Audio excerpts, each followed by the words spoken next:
welcome to the Elevated Limits podcast show.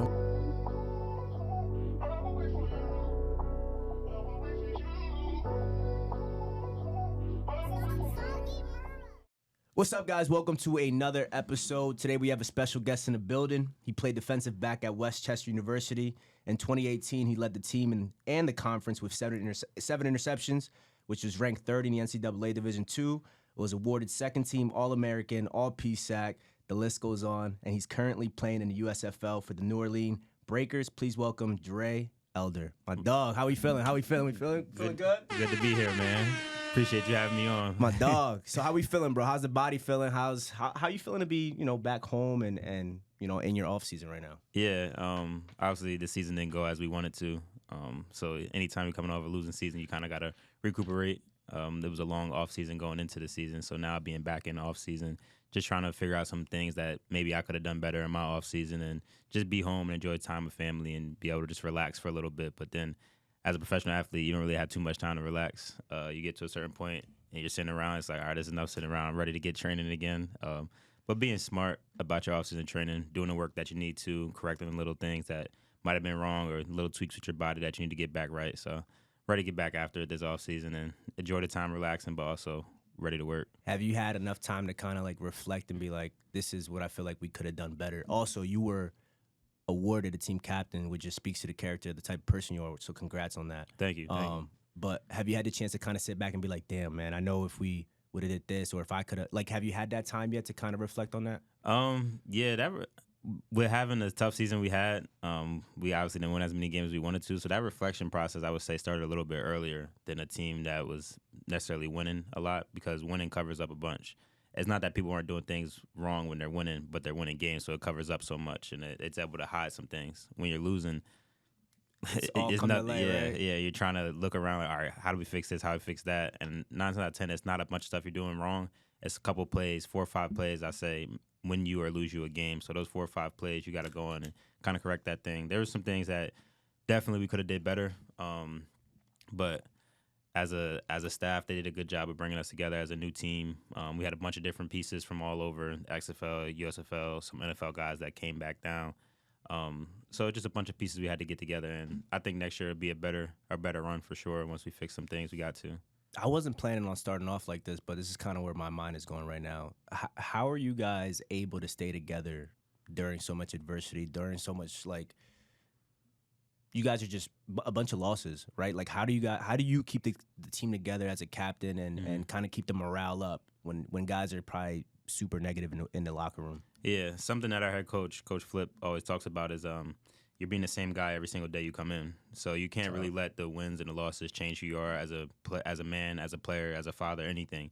You always got to be that same person. So when you come into the office or you come into the practice field, practice facility, whatever it is, you still got to be that same guy. For me, I say what's up to everybody. I have a conversation. I crack a joke. I mess around with everybody. That side of me is never going to change, whether we're losing or we're winning. I'm always going to crack jokes. I'm always going to talk trash. That's just me. That's how I have fun. So for me as a captain, I lead that way. And it helps me on the back end, too, when people come to me like, yo, this going wrong, this wrong, everything's going a little bit crazy. I'm also that voice of reason, also that common factor on the defense, on really the team, and we could get us back down like, all right, this is what we doing. Let's get back to it. Keep going. Walking up and down the sideline. Let's keep going. Let's keep pushing. Keep fighting. And I think we saw that. We had a lot of good leaders in our locker room, fortunately, and we were able to pull out the last game. And I think that'll help us a lot going into next year. Tough. Keep that momentum going. And just showing guys that, listen, if we put it all together, we're capable of winning football games. Sure. And I like that, bro, being the same guy every day, no matter what the outcome is, bro, because that's important, right? Because you start to see a lot of the times when things aren't going the way you want it to in the game and the practices, you start to change your behavior. Mm-hmm. And what people don't know, like, I'm not trying to get too deep, but like, that's also life. Yeah. You feel me? Like, when you're so attached to the outcome, like, and you're not getting the outcome you want, you start to change the behaviors when you know you should still be doing the things you should be doing, being the father you should be, right? Mm-hmm. Like, showing up to work the same way you should be, or your business the same way. So, bro, that's gonna like stay there now. like that's gonna stay in the vault. You're the youngest of 3 older brothers, right? Yes, sir. So, talk about what your upbringing was like, and talk about the relationship you have with your brothers. Yeah. So my oldest brother, Jamal, he's 10 years older than me. My second brother, we just call him Buddha. real name Jaron. He's 8 years, and then my brother Jarrell. We played together in high school at Parkland and together again at Westchester. It was interesting, right? So me and Rel were only 2 years apart, so we spent a lot of time together. I grew up playing on the same football team with him when I first started, and then I played with the same basketball team as him until I think 5th or 6th grade, because I always played up for basketball just so I could really play with him. So me and him, our bond was always close. Still is super close. It's a lot similar, and we're close in age, so it's easy. The other two, though, like, they're grown men as I'm growing up, right? So my oldest brother's 14, I'm 4. He's already out the house doing whatever he's doing. And the one under him, when we originally were living in Jersey before we moved to Pennsylvania, it was just a different dynamic. Out here, when we moved to Pennsylvania, more suburban lifestyle. In Jersey, there was a little more trouble you could find that you could be around if you wanted to be around. So they had a lot more to do, I would say, in Jersey. And that's kind of where it was just a difference with us being so young. But once we moved to Pennsylvania and as we grew older and we started realizing all the common interests we have with it being football, with it just talking trash, really, like as brothers, being the youngest of 4 brothers, I got my ass whooped a lot. I was going to say, bro, I know they was bullying you, bro. All the time. Like I said, I like to talk trash, and that didn't start now. Like, I've always been that dude that's going to, especially to my siblings, like, especially when I get to know you, I'm going to walk past you, I'm going to say something slick. And 9 times out of 10, you're going to feel some type of way. So that's just how it was. And as we got older, and it just like, I say something, they fire right back. They say something, I fire right back. And that's our relationship. I don't think there's anything that can separate us. We've been through a lot as a family, as our unit of 4. We've been through some things, and nothing's brought us down, and nothing will. I got so much love and aspiration for those guys, because without them, I wouldn't be the man I am today. I wouldn't be the father I am today. I wouldn't be the athlete. Definitely wouldn't be the athlete I am today. And I always tell them, like, my oldest brother out of us, he's probably the most athletic, right? What did he say? He could run a 4.3, bro. He was a high 4.3, 4.4 guy in high school. Okay. He's the fastest out of us. Yeah, so he's only like 5'7", 5'8", but he could windmill, 360, all that. Oh, now that's OD. Yeah. So he's probably the best athlete out of us. And then the second one, I would say he's the most physically gifted. Buddha's the most physically gifted. So Jamal's the most athletic. Buddha's the most physically gifted. And then Rel, the smallest one, is I would say he might be the best football player out of all of us. Wow. Like he's a positionless kind of dude. Like, and he's also the smartest out of all of us. But he's a positionless dude. In high school, he could play corner. He could play safety. His small ass could play probably outside linebacker too. And everybody know what he did at running back and slot receiver. Right. He's a problem. Yeah, and I'm just a product of all those dudes, right? Like, I'm not as fast as the oldest one or Rel. Probably faster than Buddha, though. Definitely quicker than him. But then his physicalness, me and him are about the same size. I'm a little bit smaller than he was when we were coming out of high school. We compare our numbers and stuff. But our physical side and how we played the game, my game mimics his a lot. When I play receiver and I focus more on receiver, my game mimic my oldest brother's a lot. When I was playing running back and stuff, my game was a lot similar to Rel's, just as far as breaking out and going. I didn't do it as much as he did. So I would say I'm just a makeup of all of my brothers. Dope, and and it's a cool thing to see and look at, especially with all of our nephews that are playing now and being able to see them. It's like, all right, they have a piece of all of our game in them, and they're going to be way better than us. And it's amazing to see. That's fire, bro. Like when you and Rel were playing on the same team, bro, people used to be scared, bro. Like, those elder brothers are no joke. Like this. And when you was coming up too, like, I graduated 16, you were 15, right? Yeah. And I remember just like, damn, there's another elder brother. Like, bro, get out of here. Like, y'all used to go crazy though. And so talk about like your relationship with Rel a little bit. Yeah. Recently, I just saw you kind of post something like, I've been trying to chase your greatness or something along those lines. Yeah. Ever since, you know what I mean, you've been playing. Kind of talk about, the closest of that, and just how that relationship alone has led you to like want to be better. Mm-hmm. So I'll talk about it like this. So a lot of people, when they have big shoes to fill, right, you can either step up to the challenge or you can fall by the wayside, right? So you sit there, it's like, oh, everybody's comparing me to my brother. Everybody's comparing me to my brother. I don't want to be compared to my brother, so I'll change and I'll do something completely different, right? Or I'll just purposely kind of sabotage myself so I'm not even compared in the same light. Like, oh, yeah, that's such and such little brother, but he's not the same, right? Or I'll just move away from him and distance myself. So you can choose that path, and there's nothing wrong with that path because you got to choose your own path. Or you can step into it, right? I'm going to step into his shoes. I'm going to lace them up no matter how big they are, and I'm going to try to make it work, right? So I'm going to try to tie him as tight as I get him to tie, even though his feet are not as big as mine now. But I'm going to tie him up as tight as I can, and I'm going to try to make it work. And we're super close, and he never put any pressure on me, right? He always said, like, he just want me to be me. And he always tell me he proud of me and stuff like that. And the things he see me do, he's just always someone that was super proud of everything I did. So I was just always trying to, I'm going to say I was trying to one-up him, but it was like, you did this, I could do this too. And everywhere we ever went, I always heard I was Rel's little brother. And like that, to this day, that's something that sticks with me. Because it's like, and it's nothing against him, but it's just something that motivated me. Like I wouldn't necessarily say to myself, but I would always think about it like, one day they're going to realize him as, oh, that's Ray's little brother, that's Ray's little brother, that's Seven's little brother. Or bigger brother, I'm sorry. Big older brother. I get right? what you're saying. Yeah. They're going to realize that some people are going to say that's Jarey's older brother instead of that's Rel's little brother. So that was, for me, it was like, I want to change the narrative. My brother did so many great things, but let me walk out from his shadow. Let me be my own man. Part of that, me playing defense, that helped that, right? My brother goes crazy, does something on offense. I come out, I go crazy, do something on defense. All right, those are the brothers right there, right? Somebody's going to say that's Rel's little brother. Somebody going to say that's Ray's older brother. Right. But let me change the narrative, and I'm going to change it in a way that they're going to talk about me first. And it sounds selfish, but as an athlete, especially at the level I play at now, you're going to be selfish. You have to be selfish. There's certain things you do. It's a tough thing about it, but that's what it calls for. So that's something I always strive to be and be like him and emulate him. Like I talked about my game, and even now when I'm doing punt return and stuff, there's moves that I do when I have the ball in my hand is I know it and I learned it because I've seen him do it. Tough, yeah. There was one time my sophomore year in high school, and it was my first game starting varsity, starting slot receiver. I'm supposed to block the outside linebacker. My brother catches the bubble. I get tossed out the way. I didn't block anybody. Happened like 2 or 3 times same game too. It was I don't know if I was trying to get him killed because I was mad at him or I just wasn't good at my job, but either way, it was tough. So I missed that block, and I did a spin move this season where I sized the dude up, and it was 2 guys in closing doing like a vice tackle on me, and I sized the first guy up, and I jabbed at the first one, jabbed at the second, put my outside foot in the ground, and spun and got around both of them. My brother did that same exact move my sophomore year, my first game of varsity, starting with him. I missed my block. He was about to get tackled on a vice tackle.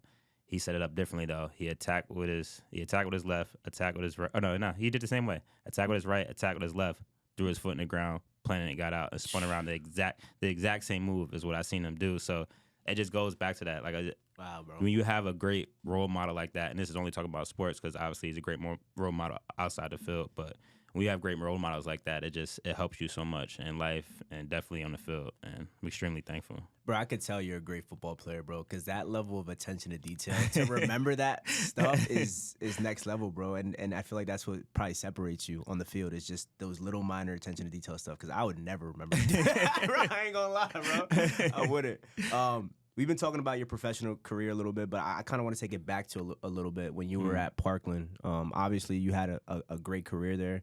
Thank you. And Parkland, it's hard for me to say this because I'm a freedom guy, but like I've been nice for a while now. You know what I mean? What do you feel like leads to so much success? And talk about like what the culture is like there. What I would say about Parkland is like winning isn't like winning is everything to us there, right? It's really the only thing to us there. Like everything when you come into Parkland, everything in the culture there, you're preaching winning. Whether it's in the weight room, you're preaching reps. Whether it's in the off season, we're doing sprint stuff. You're preaching like, oh, I'm gonna be the first one winning this. I'm gonna be the first one in line in the drills. I'm gonna be the first one in that drill. That's something that's been put into us since we were young. And then I think another thing that we benefit from a young age, Parkland is split into 2. It's in the South and North Parkland. We're competing with each other within the whole way up, the whole way up through Little League until you get to middle school. You guys first come together. So you're competing like, listen, in a couple years, I'm going to be playing on the same team as this dude. I'm going to have to compete with this dude for my job. Right. So you get to middle school and you finally start competing for that job. And then you get to high school, or as freshman, it's even less spots now. And I'm competing again. And then sophomore, it carries on. So the competition level at Parkland is high. And with it being such a big school, you don't have a chance to really slack, right? Because we have bench players, scout team guys that would be an all-conference player on another team that's a sophomore or a junior. So you come to practice, and that's different. It's happened to me. I come to practice thinking like, thinking I'm the man a little bit, thinking I can just come in and do whatever I want, and I go get cooked by a sophomore JV guy that's barely even playing JV, and it's like, oh, this is real life. We got players everywhere, so I feel like that's one of the advantage that Parkland has, and then just upholding that standard. When I played for Morgan's and Muslim was our DC there, but when Morgan's was there, it was just the standard. Everybody was held to the same standard. There was nobody like I was a starter every year on varsity, but I wasn't treated any better. I'm still getting snapped on by the same coaches, especially Frank Lane. He's at Liberty now, but he didn't hold his tongue for nothing. Like I'm getting snapped on, the table was getting slammed, like all types of curses, dip, spit, flying, whatever it is. Like I'm gonna get cursed out, and you're gonna see that at the same exact time, at the same exact level. It's not gonna change. So that's one of the best things about the Parkland culture, just winning and staying on winning, and nobody's getting that special treatment. Right. Damn, that's solid though, and that makes sense why you guys are always good every year. You know what I mean? Like the competition level rises everybody up to a certain standard, so that makes a lot of sense. You end up committing to Westchester, right? I think you guys won the conference in 2018. What do you feel like made that team so special, and kind of talk about that season and the journey of getting to that championship and winning it? Yeah. Those are them college memories, man. Those are all my guys, man. Like that year, I would compare that year to my sophomore year of high school. Like being able to play with my brother and all his friends for their last year of college, and then that junior year going and winning the chip. Because that sophomore year was the first time we won districts in a little bit in high school. And then we went on a run, and then that run, bros. I don't even want to talk about it. Go ahead, keep talking about Westchester, bro. And then Westchester was the first time we won the PSAC title. So I think it was 1971. So the feeling of that specialness was almost very, very comparable, right? So that team, before we got there, they went to the final. They went on the Final Four run. Westchester went on the Final Four run. My brother's redshirt freshman year, so I think that's 2013. And those next couple of years, it was almost like a rebuild, and we had those guys that went to that national run, the Final Four run, and they're still trying to get it like ingrained in us. Guys like Kevin Malone, is another. He was All-American safety at Westchester. So guys like him trying to like carry on the culture, and then guys like my brother as well, and different people we had trying to carry on the culture. But it came to a point where it's like, all right, when these guys leave, who's going to be the next guys that take over and carry on this culture? So that whole like passing the torch thing, and that's when that torch got passed from Kevin Malone to Shaq, James, and Nadir Rouse. Once guys like him, Tyler Morrissey, we had Daquan Gilbert on defense. Once guys like that took over that torch, you start to feel the turn of it. My brother's senior year, we went to the national playoffs because we missed it at the year before that. Went to national playoffs my brother's senior year. We played in the PSAC title, lost PSAC title. Guys like Nadir Rouse and Shaq was like, we're not losing that title game again. We're getting back to that title game. We're playing IUP and we're beating them. Well, that year IUP didn't make it. We ended up playing Slippery Rock and waxing them. But anybody that was going to be in that game, we weren't losing that game. Right. That was something like, since we lost that game before, they said when we get back here, we're taking care of business.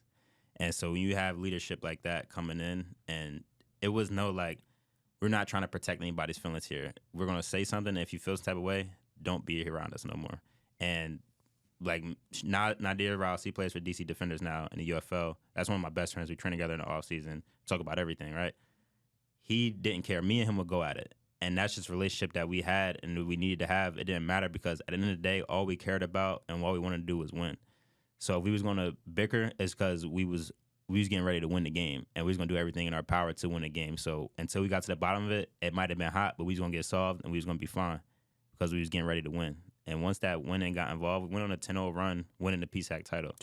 That stuff like that is unheard of, but it was just because everybody was bought into winning. And when you have that culture in the locker room, it's nothing like it. And that year is probably the last time I've been in that. Because we had it the first 2 years in New Orleans, and then with being Memphis this past season. But that was one of the last times, one of the most special times I've been around that winning culture. And it's nothing like it. Right. There's nothing like it, man. I feel like that's a lost art too, though. Like you said something. You were like, man, we will go at it, but you guys wouldn't feel no type of way. Like it wasn't personal. You know what I mean? I feel like nowadays too many people are stuck in their feelings, bro. And like 100%. They take what happens on the field and it comes outside of the field in the locker room. It's like, nah, bro, I'm just trying to challenge you. Like we're at a point now where it's like people are getting too soft where you can't challenge nobody anymore. And he's challenging you to make you great. Right? He's trying to make you greater. Like if you ever seen those the documentaries with Jordan and stuff like that with Kobe, like these guys are challenging you, bro, to bring something out of you. Yeah. So bro, as you were talking about that, my blood was flowing. Like, damn, bro, I'm trying to get on the field. I mean, that's a thing about it though. Like you got to put your pride aside. You got to put your feelings aside with the common goal. I said something earlier this year, and it might have been taken the wrong way to a couple people, But I said I would rather win with somebody I hate, and this is just talking about football terms, right? I'd rather win with somebody like personality I don't get with, beliefs I don't agree with, like nothing. I'd rather win with them because we have the common goal of winning than lose with my best friend by my side. That's real. Because I put winning trumps everything. So if I can win with a person next to me that like, listen, we don't like the same things, we don't agree with most things, but the one thing we agree on is winning that game on that Saturday or Sunday. Bring them in, right? Bring them in because I want to win. That's solid, bro. And it's tough because, like you're saying, put your feelings aside. Everybody wants to have the feelings involved. Like everybody wants to, oh, my best friend's here. Oh, he might be out there getting cooked, or he might be out there throwing pick, whatever it is, and I'm gonna be happy about it. Like it's hard to smile after a loss. Facts. I could play like I would love to play with my brother again, but if my brother got in the backfield right now and wasn't producing, get him out the game and send him home. That's real, bro. That's real. And I know he would produce, but I know what you mean though. Like it don't matter who it is, because like I feel like a lot of times we get caught up in like, yo, nah, it's your man's. Even like I'm thinking like in terms of, yo, you got to put him on, or like say for instance, like say if one of your best friends was an agent, he want to be your agent, but you knew he wasn't gonna do the work that was required. Right. It's like some people will look at you as a like you're hating on him, like you don't want to see him win, but it's like, nah, bro, we're all here to do our part. Right. Like, you got to do it to a certain level and expectation so we can all win. So it's like I feel like sometimes, especially in our cultures, like if you don't take care of people around you, whatever the case may be, people be talking crazy. So I just wanted to get that off. You're currently in the USFL. Yes, sir. Right? You're a professional football player. Talk about what that experience has been like. I think you've been in the league for 3 years now, right? Yeah. Talk about that experience and what that journey has been like for you. It's been tough because coming out of college, like every decent college player thinks like, all right, I'm going to the NFL.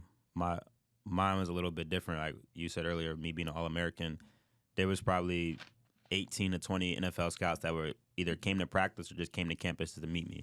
So when you see stuff like that, like your head does start getting a little bit big. I don't think I changed as a person. Maybe people might say, but I didn't think I changed as a person. I still was myself. But I'm like, all right, I'm going to have a shot to play this professional football thing after this. So when all that stuff kind of went wrong with COVID and things not really going my way, it got to a point where it's like, all right, what's next for me? And that was a tough thing. Everybody faces that what next at different times in life, whether it's a high school student graduating and not going to college. Now, what's next? College or, well, job or what else I want to do, or career, whatever it is they decide to do, somebody's going to face that. Whether it's a pro athlete that plays 10 years professional and then retires, that what next is going to happen. So for me, that happened out of college. There was what next. I had a son on the way. There was nothing to be like, all right, you got some time to figure it out. There was not. Life is happening now. I'm 22 years old, about to have my first child. It's getting real, bro. Yeah, so it's like, all right, I got to make it happen. So I went and started working because that's what I had to do. But I was always training, and I was always training with a mindset that I'm going to play again. I didn't really know what was going to happen, but I was like, I'm going to play again. And I took a chance to go play in Milan, Italy, and that was a real dope experience. I played over there for 2 games. I was there for about 4 months, but played 2 games and then signed. I got a call the one night. I got back home after our second game of the season, and it was from the spring league. The head coach, Ted Cottrell, he called me and said, I just drafted you in the spring league. It's a 6-game season. Like, are you interested in coming to play for me? Mind you, I'm over in Italy right now. It's like 4 or 5 in the morning in Italy time, and the time there. So I'm like, I don't know what I'm about to do. Like, I called my parents, like, listen, they just called, like, what do I do? And like, it brought me to tears because like it's something I prayed for and it's something I want to happen for me. But I don't know, like, because I was getting paid a little bit of money, nothing special, but I was getting paid a little bit of money to play in Italy. To come back home and play in the spring league, it was completely free. Only thing they paid for our hotel stay and they fed us. Right, so it was. Oh man, so they're telling you come play in the spring league, but we're not gonna pay you, but we'll take care of everything else. Yeah. Woo. And not the flights, because you got to fly your way down there too. So I'm like, what's the best option? I can make a little money out here playing in Italy, but the competition not as high. Or I go home where the competition is high and I'm playing with ex-NFL guys, and then my tape is going to be worth more. So I prayed on that night, and I called the coach back, and I decided to come back home. So I had to leave my team in Italy, which was tough, and I had to come back. I came back home to play down in Houston in the spring league. That season went, and it was an all right season. I performed decently well. And then there was nothing, no news, no what was going to happen with football next. I coached for a season, and I started hearing rumors about the USFL coming around. And then it was like, I don't know if this is real or if this is rumors. You don't know what it's going to be. So you just keep training with hopes, right? The hopes everything will go well. And then the draft came up. The whole first round of not first just round, but the whole first day of the draft went, didn't hear nothing. But I knew there was a supplemental draft coming up. So I'm like, all right, I didn't hear nothing yet. Something's going to happen. I know I'll be playing in this. Supplemental draft came. I ended up getting selected in that. And then I'm not going to say the rest was history because it wasn't. Being a supplemental pick, it was kind of like, all right, we already have our guys, but we'll bring you in as another body to see if you kind of work out. And like they told me like more of as like a gadget guy, play a couple different places, nickel, dime, which really weren't my spots. But I was like, I'll get in there. All I need is opportunity. I don't care where you bring me in as. Right. And I got in there, and I started performing well in practice, performing well in camp, and I ended up earning a starting job as a safety. And then started the first year, second year, and now the third year, since a 3-year started in the league. So playing with a bunch of ex-NFL guys, CFL guys, and just all levels, right? You said earlier as a D2 player, and I say that D2 stuff, and I hold it proud. And anytime someone asks me like where I'm from, where I went to school, I like always mention like, I played at D2 ball. Like, that's kind of how I started. Played D2 ball just so they can look like, D2 ball got some ballers. Right, D3 ball got ballers too. But right. I'm going to make sure they know like I'm a D2 guy because I don't just represent myself. I represent my school, my family, but I also represent all those other D2 guys that don't get an opportunity just because they're D2 guys, right? And it happens every year. A scout doesn't want to lose their job, so they're going to bring in a Division I guy with less production, but he's a Division I guy. And they'll leave a D2 guy out that had way more production. And probably more raw, depending on the guy. And 3 to 4 years of starting, so this is 3-4 years of getting better every year, where this guy sat for 4 years, 3 years, and then played maybe 2-3 garbage games. Real talk, though. That's real. 2-3 garbage games and no bring them in. Right. So it's just I try to represent all of us when I do that, and it's been great. It's been great these past 3 years playing in it, and now I just need a championship. There we go. Just need a chip. I remember there was like a mental shift for you, right? Because like even though you're in the USFL, you were always like, damn, I want to get into the league, though. I want to be in the NFL. Mm-hmm. But there was a moment you went back to Westchester, and guys were like, yo, I'm trying to I would love to be in the USFL. And it kind of gave you this moment of just being grateful. Yeah. Right? I remember, like, you were just 100%. like, damn, bro. It took me back to where I was like, guys are trying to get into the position I'm in. I need to be a little bit more grateful. Kind of talk about what that process was like, and how did you get to that point of being just like, nah, man, like, I'm getting to do what I get to do every day in ball. Yeah, for sure. And that's a tough process, right? Because everything you do, and not everything you do, but most things you do in life is like, all right, I'm working up to something. I'm working to something. When you're a professional football player, the ultimate goal is the NFL. So, like, when you're working to reach the highest level of your job, that you're at, and when you're in NFL, right? So, guys in the conference that I play in the USFL, now the UFL with the merger, the ultimate goal we're reaching for the NFL, but the ultimate goal was playing professional football. So, what I had to sit back and realize is like something that I prayed about, my dream that I had, the dream that I continue to have, I am doing. To a certain extent, I am doing it. And the same kid that was praying 3 years ago for this opportunity is now living in this opportunity for 3 years straight. So it's not about being ungrateful for where I'm at. I can't be ungrateful. This is something I pray for. This is an opportunity that I was praying, crying for, right? So I have this opportunity. So who would I to be ungrateful for it? So it was a realization. And the dudes at that workout helped me because I went to a bunch of free agent workouts and heard nothing from it.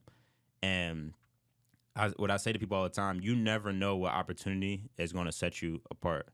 There could have been somebody at that free agent workout that seen me one time and liked me. I have no idea. And they could be a reason that, my name got spread around. I ended up getting picked up in the first year in USFL. I have no idea what happened, but you can't be worried about the outcome of it, right? Like, I look at success as the process. Success isn't necessarily my end goal. Success to me is to continue to go, to continue to strive, continue to fight. That's success. That'll make you successful when you continue going and keep fighting. If you're going to sit back and give up, you already lost a part of success right now, because obviously there's things that you want at the end. Like, if I was to make it to the NFL, like, obviously that's still a goal of mine, right?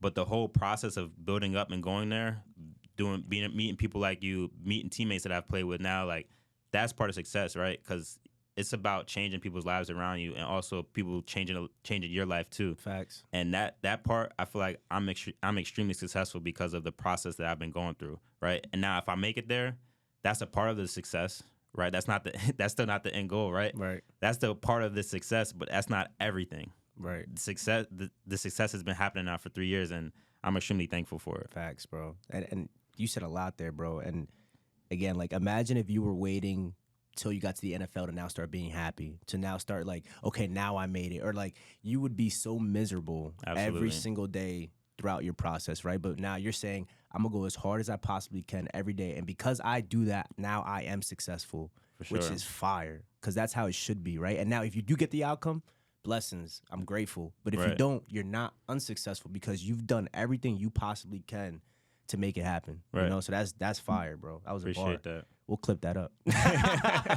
Yo, so you had you had a highlight that was on Undisputed. You know, you were talking about your punt return stuff, and I remember watching like, yo, bro, he's wilding. Like, what? Take me inside of your mind during that like punt return. Yeah. Are you thinking about, oh, like once I get the ball, I'm gonna hurdle somebody, or does it happen naturally? Like, take me into your mind, like how you're processing all that. I feel like I always call football like my quiet space, right? My safe space where I just go out and just play ball and things happen. 9 times out of 10 on the field, like if you were to play with me, be like, yo, he's laughing a lot, he's smiling a lot. Like, why is he serious? Like, it's just like that's my place of peace, right? And being a defensive back and now being able to get the ball in my hands by doing punt return, that's where I just go out and have fun. So I think it was a week or two before I jumped over that dude. I jumped over another dude going out of bounds, though. So, like, it wasn't as special because I just jumped over him and went out of bounds quick. And then this time I caught the ball and I weaved back out. And it's a punter. And I'm looking, I'm like, he's just going to shoot a shot, not knowing where I'm about to be, right? So I'm running down. I'm like, he kind of got a good angle right now. Like, he has a solid angle. I really don't know how I want to attack this. And then as he got closer, I was like, yeah, I'm going. Like, once I hit the outside step and my foot hit the ground, I said, yeah, I'm just going to go over top. So you pre-thought about it, like, nah, I'm going to jump over him. Like, it was like a last minute, like, nah, I'm doing it. Once you get into that 5-yard range, if you're about to jump over somebody, you have to start setting it up. Because it's hard. Like, if you're a true track hurdle dude, like, you might be able to do that. But it's kind of hard to, like, all right, running the whole time knowing I'm about to hurdle somebody. Nah, I was not thinking about that. I just got close to him. I was like, I'm not cutting this way. The angle's good. I got traffic coming from that way. I'm going over top. Damn, bro. But it just all happens so fast. I'm glad you did that, because if you would have got tackled by the punter, you would have the whole squad would have told you, like, yo, you're wild. How you gonna get tackled? So I'm happy it worked out that way. Thank you. So I want to talk about your JE, legacy camp and kind of what you've been doing with St. Luke's. Yeah. I don't want to talk about too much about it because I want you to talk about it, obviously, but kind of talk about what that is like and what you aspire that to be. Mm-hmm. So a big thing for me is giving back and finding ways to give back the best way I know how. Obviously, I've been playing football for a long time, so for me, giving back is as simple as giving the knowledge that I have and knowledge that I know and bringing people around me that have a bunch of knowledge so they're able to give them to the kids as well. Our youth is everything, right? They're going to be our next leaders. They're going to be the next police officers, firemen, presidents, hope in our area, presidents, community servers, everything they're going to be, right? So us as adults, we have to give as much knowledge and as much game and as much love and care to them so that they do the same thing to the next generation, because the generation after you is going to benefit the next one, right? So the kids that I have at my camps, these are going to be the kids that are in school with my kids and also are going to be leaders that my kids look up to one day. So that's how I look at it as well. And that's what JE Legacy provides for me. It gives me a space to use my voice and bring in people to use their voice to give back in the way of athletics. I think football has taught me so much. Athletics has taught me so much in life and has brought me up with whether it was coaches, teammates, players around me that I've seen and witnessed that have given me so much game. And I'm extremely thankful for it. So the blessings that I've received is now me just pouring out into the community now through JE Legacy. And we're doing one-day camps now. We have some other stuff that we want to brew and get going eventually. We just started up some one-on-one training that we're doing now. Have 3 clients at the moment and hoping to build on that, obviously, but just looking to pour my all into my clients I have now and to the company and putting it as high as we can. There's some fun stuff I want to do as we start to grow a little bit more. I could tell you want to keep it in the tuck right now. Yeah. But right now, I'm happy with the progress that we made so far.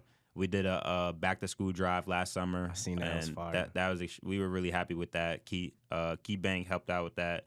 The Saquon Barkley Foundation helped out with that, and my parents' company, Jay's Properties, helped out with that as well. Just bringing in book bags and school supplies to give back to the kids, because at the end of the day, you're nothing without your education, right? And we need to do everything we can to support these kids get their education.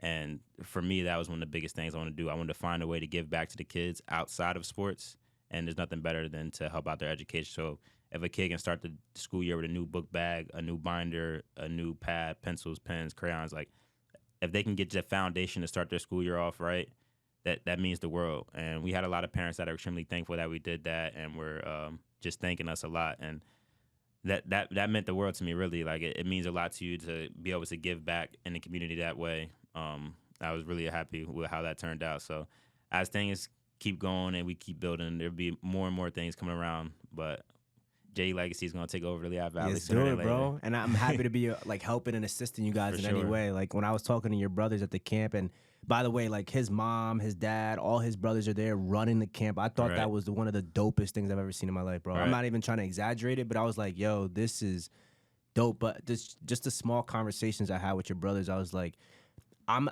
aligned with the vision you guys have. Like, I want to help the youth. I want to help the community. So I was just like, when Tim told me, he's like, yo, you're going to start helping out with this, I was pumped, bro. Because I'm like, bro, we need this. This is what we need. We need to push this more, because kids need it. And kids need more role models that look like yourself and me. So super dope, bro. Super dope. It's something that I think I needed as a kid, though, too. Like, I have my older brothers, of course, but there's always more people that played the game that I'd love to still to this day that have been nice to be around, whether it's training sessions, whether it's working out, whether it's different tournaments and stuff. Like, I wish I was around more professional athletes and more people that had a whole bunch of football knowledge that I could have picked their brain and just been around. You know what I mean? So to be able to provide that for these kids is super cool. I want to talk about that a little bit. Like, I know you're related to Kaiser White. You have relationships with Kenny Yeboah, Saquon Barkley, and stuff like that. Speaking of like picking brains, have you ever kind of went to them and like seeked out professional advice by any chance? Always. I feel like as a man, you can never be too prideful to ask a question. We all need help. We all look for help, and we all go find ways to get better. I don't know everything. They don't know everything, right? We all have coaches. We all have mentors, and we all have trainers. So there's always something I could work on. Kaiser being on the defensive side, there's times I'll ask him questions where we might have a question. I'd be like, we're doing this right now. Like, what you think about this? Like, we're doing something like this with the linebackers, or my linebacker did this. What do you think he should have did? And I'll just ask him a question like that. Or I might be watching a game one time and I'll be like, hey, that was a nice play. Like, what'd you see that made you read that play? And he'll talk about his film study and his breakdown, what he saw and what made him go make a play like that. So just little things like that, picking Kaiser's brain to help. And then I've trained with Saquon in the offseason a lot. So for me, like, Saquon really helped me a lot with my mental and professional approach to the game, because my junior year, I think we worked out together in high school, but my junior year of college, he was already pro, and he brought me out to LA with him to do some off-season training. I was in we're in spring ball, but it's our spring break. A lot of people go out to spring break to party, have fun. My dog working. That's I went out to LA and was working out with him, to training with him and a couple other guys, Shep, and some other guys.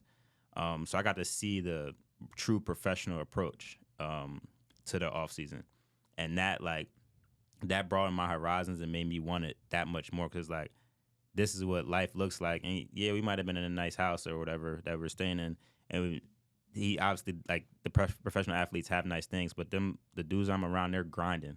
And they're just as hungry Say just as hungry right now as he was to say I met him in high school, right? That's tough. So it's like, to see that hunger, that's what motivated me. To see, like, the passion in their eyes and they still going out there and grind, that's what motivated me. And it's good every time I get around them and see them work out, see them train, and just see different clips and stuff of what they're doing.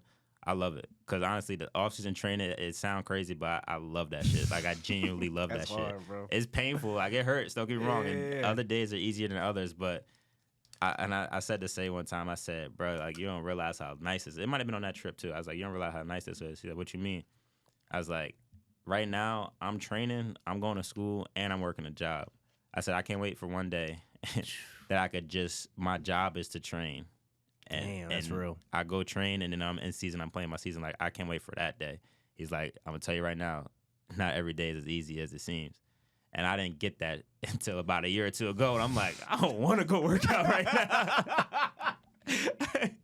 I want to go, but it wasn't until a couple years ago I was like, listen, that's exactly what he meant. But those dudes and Kenny as well, they all handle it well. And those three guys that you mentioned are some of the hardest workers I've ever been around, and they're true pros. So it's good to have guys like that in your circle to always ask questions and pick their brain about things. That's tough, bro. That's tough. And like you said, you're not too prideful to go and talk to other guys and seek advice. And I feel like a lot of times as men, we can be prideful as hell, bro. Yeah. You know what I mean? So that's Too prideful. I feel like a lot of people they should take a lot away from that. You know what I mean? Like don't be so quick to think you know it all. You know what I mean? Like there are people who can help you, right? We all need help.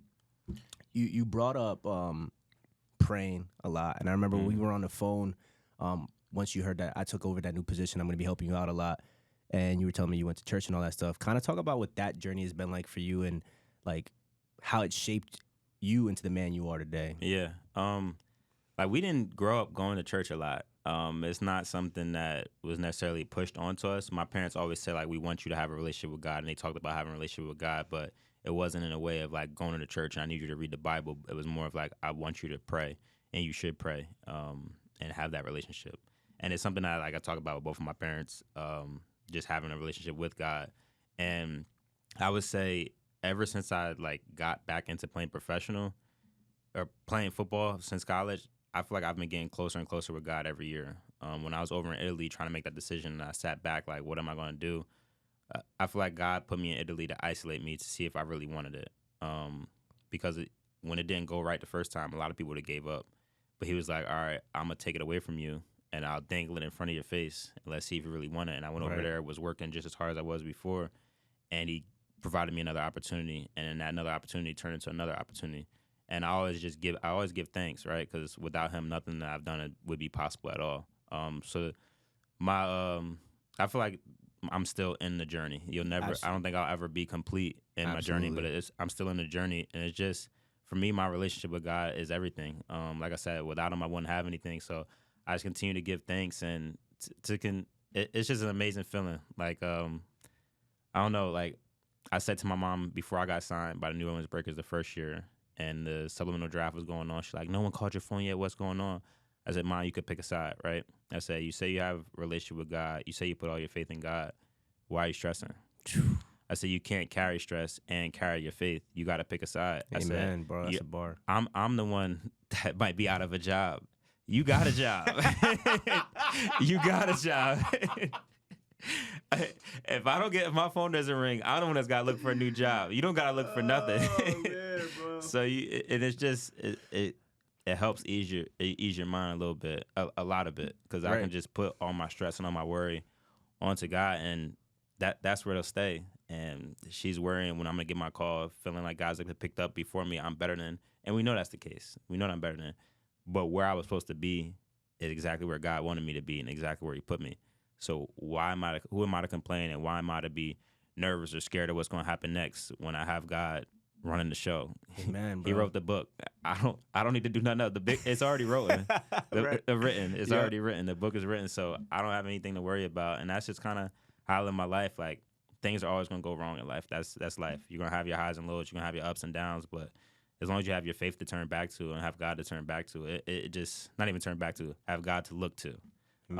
It just always helps ease it for me. Right. And like stressing and going crazy about it is never going to change the circumstances, right? At all. And you doing that, bro, is going to give you peace. You know what I mean? And that's what following Christ is like. He gives you the peace that surpasses all understanding. So I hope and pray that you continue along that journey and that it continues to grow more and more, because then things start to make more sense. You know Appreciate what I mean? that. You know what I mean? So Sure. Last question before we get off.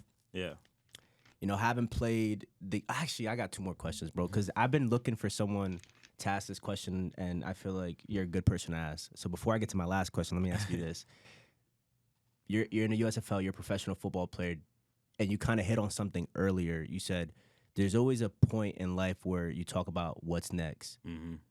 When it's all said and done and you're kind of done with your professional career, do you ever look at what's next after this and what your life looks like after football? Yeah. And as I get older, you start having those thoughts a little bit more about trying to figure out what you're gonna do next, right? So it's tough, because I was actually talking about this with a teammate of mine from last year in New Orleans.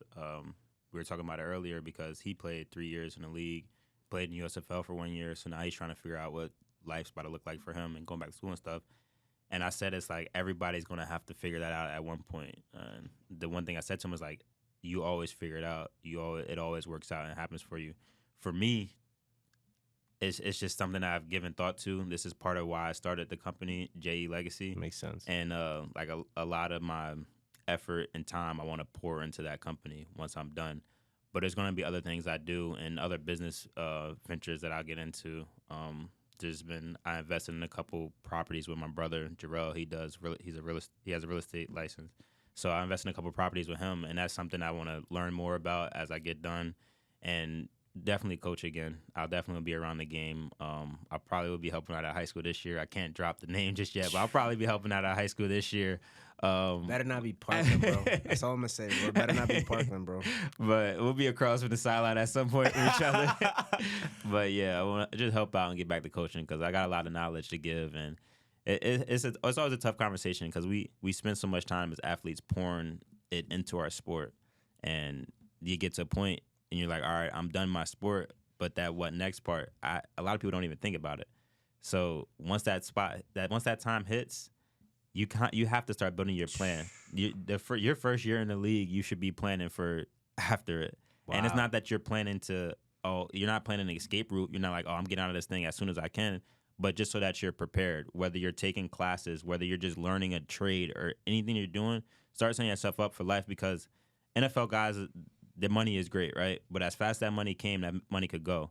Us USFL and UFL guys, the money's not as good, so a lot of us work jobs or continue to hold jobs while we're still playing. So that's huge. And I think what a lot of people should start focusing on is entrepreneurship. Start a business and give it your all. Like, if you can go make X amount of dollars for a company, you can go make X amount of dollars for yourself. And why not put yourself on game, right? Why not do everything in your power to make yourself and your family wealthy? Right. And just continue to build your own brand. Like, I think that is huge. I wish more people would build their own brands instead of just going out and grabbing a job that they don't care about at all, that doesn't necessarily make them happy. Go out and start something that you're passionate about and go from there and see how far you can take it. If a job is always going to be there. Jobs are always going to be there, right? So if you need something to fall back on, you go get a job, you can do it. Fact. But if there's something that you're passionate about, go follow your passions. Damn, bro, that's you gave a lot of game right there, bro. And football and entrepreneurship are so similar. For like sure. the same work ethic, the same falling in love with the process. Like it all translates, bro. And you'll see this, and you're probably already starting to feel it a little bit. Like you love football, but what you really love to do is compete. Yeah. So when you start your business, it lights the fire. Like it's never gonna be like running out again. And you hear but bro, when I tell you like that feeling in your stomach comes back, it does. And I'm telling you from ahead a little bit. Right. Like I'm telling you so you know, like, don't think that once you're done with the game, you're not gonna feel that same hunger or that same competitiveness because it is. It's just gonna be with your business now, bro. Right. You're like, yo, I'm trying to kill them. Like they don't even know like I'm working extra hours and stuff because I'm trying to compete. So I'm glad that you said that. Last question now. All right. So when it's all said and done, your career is over. What do you want people to remember you as, or what type of player you were? Yeah. Something that I think is extremely special is leaving things better than you found them, right? So if you're a kid and you go into the cafe to eat, or you go in the cafe to eat lunch, right? And the table's a little bit messy. You sit down, eat your food, clean up the table, right? When you go into a college program, how you found the program and how you left the program will tell you everything you need to know about it and about your career, right? When I got to Westchester, we weren't necessarily at the top at that moment because we had success and there was no success, and we had some success again. So the way we were able to leave that program was a little bit better than we found it. And Westchester's gonna get back to it. They had a couple of rough years, but they're gonna get back to it. So I feel like I just want people to remember me as a good teammate, really. Like I'm somebody that's on the field, is one of the smartest people on the field, but also I'm gonna have a lot of fun. We're gonna have fun. I'm gonna make you laugh, and you're gonna enjoy playing with me. And if there's something that any of my teammates ever confused about or not understanding, I'm the guy that they can turn around and always count on. Like, I want to be remembered as one of the most accountable people, or someone that's always there, that they can always rely on. whether it's to make a play or just get a play call. And man, I just love it. So like they'll remember me for being that fun teammate, and I'm a playmaker at the end of the day. So I definitely, you always want people to still talk about like, oh, yo, you remember when you did that on the field? Oh, you remember when you did this? Like I jumped over that guy last season, and I happened to play on that team. I played for that team that I jumped over this year, and the first weeks in there, they're like, wait, you was that dude last year that jumped over it. So you know what I mean? Like little stuff like that is cool to see, and I always enjoy it. But it's all for the love of it, man. It's just a whole bunch of fun, and I enjoy every day. Some days are better than others, but I enjoy every day. It's all a part of the process. So definitely just remember me as they can always count on me, man. For sure. And I appreciate you coming on, bro, taking the time. And I know we got some stuff in the works that are coming up. You know what I mean? And we're gonna talk and plot when it does come out. Y'all come support. Y'all come do whatever you need to do to come help move this thing and push this thing. Because we all talk about, oh, we should start doing more for the community, but when we actually have the opportunity to do stuff, we don't get the backing we need, right? Sure. So here's an opportunity right here with Jarey Elder and his company. So show love, support, guys. Continue to subscribe, and we'll be back with more fire. Appreciate you, bro. Appreciate you, man.